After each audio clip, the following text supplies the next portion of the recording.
যুবশক্তি স্কিমে আবেদন করার জন্য কি কি ডকুমেন্টস থাকতে হবে আপনার কাছে, আজকে এই ভিডিওতে আপনাদেরকে সম্পূর্ণ গাইড করব এবং দেখাবো যে কি কি ডকুমেন্টস থাকলে তবে আপনি যুবশক্তি যে ভাতা সেটা কিন্তু পেতে পারেন। তো এর জন্য আপনাকে প্রথমে গুগলে আসতে হবে, গুগল ক্রোমে। তারপর এখানে গিয়ে সার্চ করতে হবে যে যুবশক্তি যুবশক্তি .in বলে সার্চ করবেন। সার্চ করার পর প্রথমে একটা ওয়েবসাইট চলে আসবে, এখানে ট্যাপ করে দেবেন। ট্যাপ করে দিলে দেখবেন যে এখানে একটা পপ আপ শো হবে, এটাকে সরিয়ে দেবেন। সরিয়ে দেওয়ার পর দেখবেন যে নিচে লেখা রয়েছে যুবশক্তি যোজনা, বেকার ভাতা, দক্ষতা উন্নয়ন এবং কর্মসংস্থান। তো দেখুন এটা কিন্তু সরকারি ওয়েবসাইট এবং এখানে লেখা রয়েছে এখনই আবেদন করুন। আপনি যদি এখানে ট্যাপ করেন তাহলে দেখবেন যে এখানে লেখা রয়েছে যে খুব শীঘ্রই আবেদন শুরু হচ্ছে, মানে জুন মাসের 2 তারিখ থেকে কিন্তু এই ওয়েবসাইটটি আপনি এখান থেকে আবেদন করতে পারবেন।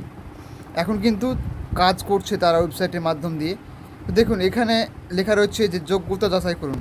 আপনি কিভাবে যোগ্যতা আপনার যাচাই করবেন, এর জন্য আপনাকে এইখানে ক্লিক করলেই দেখবেন এখানে আপনার নিচে চলে আসবে যে আবেদনের যোগ্যতা শর্ত। আপনার বয়সসীমা 18 থেকে 45 বছরের মধ্যে হতে হবে। শিক্ষাগত যোগ্যতা কমপক্ষে মাধ্যমিক 8ম শ্রেণী উত্তীর্ণ হতেই হবে। স্থায়ী বাসিন্দা, পশ্চিমবঙ্গের স্থায়ী বাসিন্দা হতে হবে। ডোমিসিয়াল সার্টিফিকেট থাকতে হবে।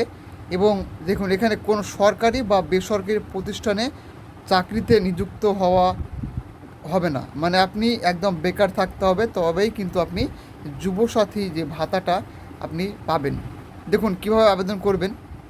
আবেদনের পদ্ধতি হচ্ছে যে অফিসিয়াল ওয়েবসাইট প্রবেশ করুন, যুবশক্তি যোজনার অফিসিয়াল পোর্টাল এমপ্লয়মেন্ট bank.gov.in এ প্রবেশ করে, অর্থাৎ নিকট সেবা কেন্দ্রে। দেখুন এখানে নিচে লেখা রয়েছে নতুন নিবন্ধন করুন। তারপর এখানে প্রয়োজনীয় তথ্য পূরণ করুন, ছবি আপলোড করতে হবে।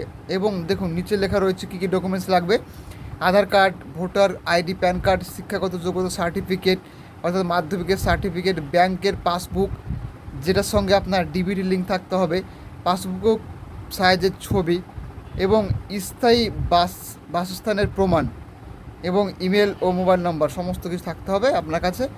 তবে আপনি এই যে যুবশক্তি যোজনায় পশ্চিমবঙ্গ সরকার যেটা ঘোষণা করেছে 2 তারিখ থেকে ওয়েবসাইটে চালু হবে, সেখান থেকে খুব তাড়াতাড়ি আপনারা অ্যাপ্লিকেশানটা পূরণ করে নেবেন।